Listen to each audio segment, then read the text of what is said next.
Hey people, welcome to my channel Initial Solution.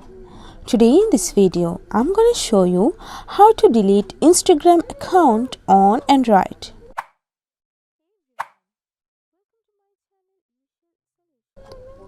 First of all, go for your Instagram app. Now go for your profile at the bottom of the in the bottom of the right corner. Then go for here three-line option, settings and privacy, then account center.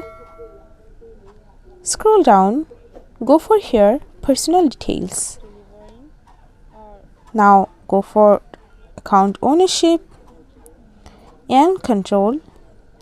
Tap on deactivation or deletion.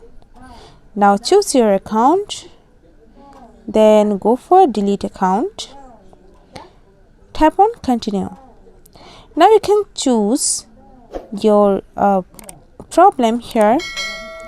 Then if I go for something else, after that tap on continue. Now you have to enter your password here, then go for continue. Now you have to tap on delete your account or delete account. For 30 days your account will be deactivated.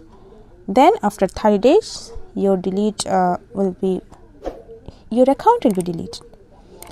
So yeah, that's the process. This is how you can delete your Instagram account on Android. Hope this video helped you. If it did, then please like, comment and share. Subscribe to our channel and don't forget to hit the bell icon for more videos. Thank you. This video is sponsored by Xirosoft. Xirosoft offers graphic design, UI UX design, digital marketing and web development. Elevate your brand with Xirosoft today. For more details, check the description box.